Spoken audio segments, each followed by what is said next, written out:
Okay. I just finished my Sunday hike. It was awesome.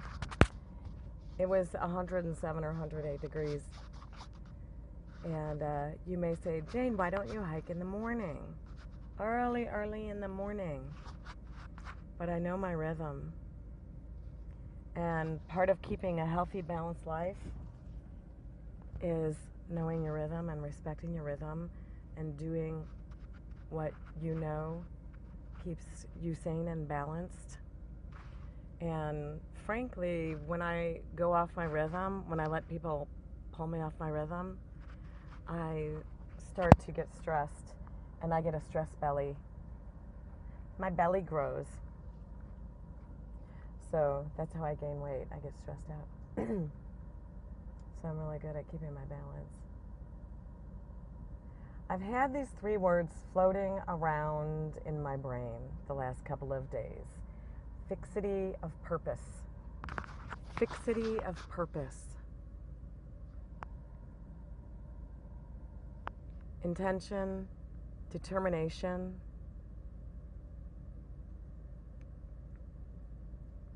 I even Google searched it this morning because I thought it was so weird. I had these 3 words in my brain, and there's a dude who writes about it called Wattles, Wattles,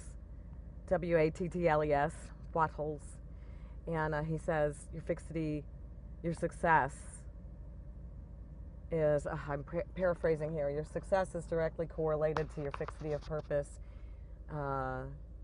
and your gratitude, state of gratitude, clarity of focus, stuff like that.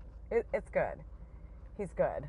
I didn't read his whole thing because he was a little bit too woo-woo for me, and I'm very practical, spiritual. So, but I liked it. Whatever he said, I liked it. I posted it on my Facebook page. Here's the thing.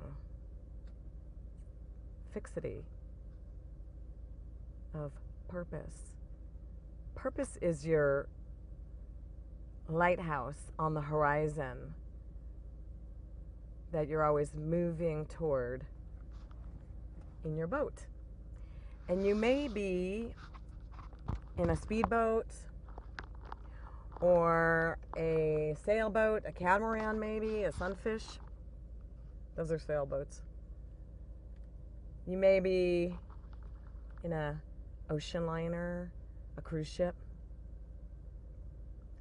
And we take many different boats, and you can take many different boats because the way that you serve out your life purpose, it may change forms.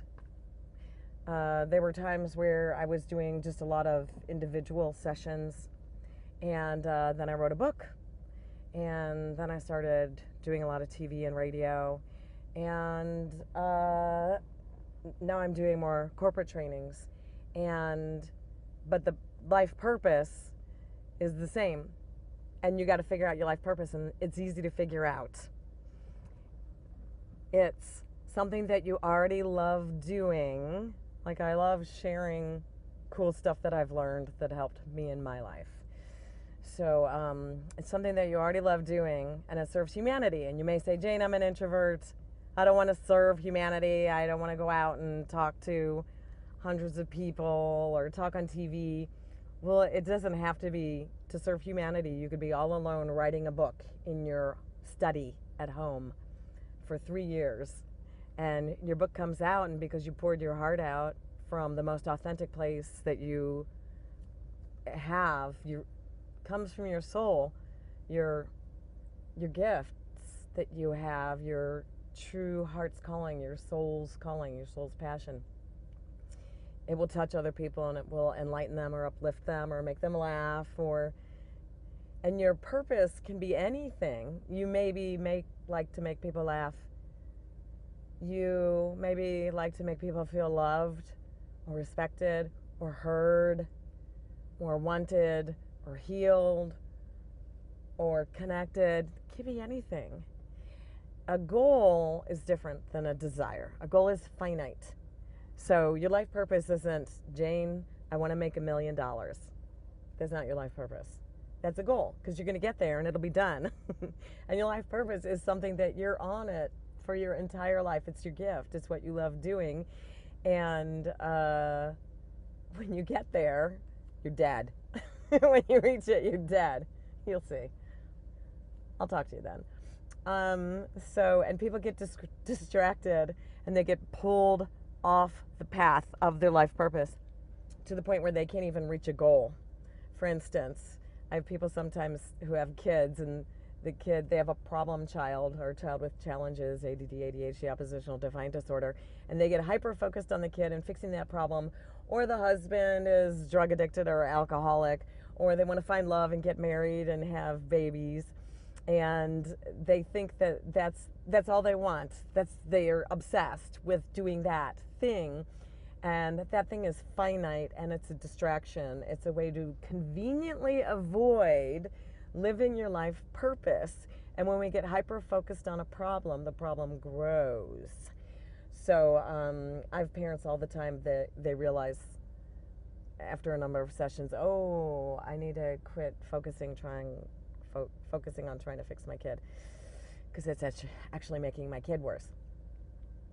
And we think once I get the kid fixed or the husband fixed or I fall in love and get married and have babies, then I'll be happy. And that's backwards thinking. So we're going to do a metanoia right now, which is one of my favorite words. Metanoia means total reversal in thinking or spiritual awakening. And we're going to own that when I'm happy or content or peaceful or relaxed or fulfilled, then those problems will be fixed. We don't fix those problems and then I'll be happy, because there's always problems, because life is challenging. And if it wasn't challenging, face it, you would be bored. So there's always challenges in life. That's just how it is. Some days you're the windshield and some days you're the bug. Actually, I have a client who used to say, some days you're the statue and some days you're the bird. So you have to get fully present. Remember presence. Be present with yourself and see what you need in each moment. To hear your intuition. To see which boat you're supposed to be driving to your life purpose, the beacon, the lighthouse on the horizon. Fixity of purpose. Fixity of purpose.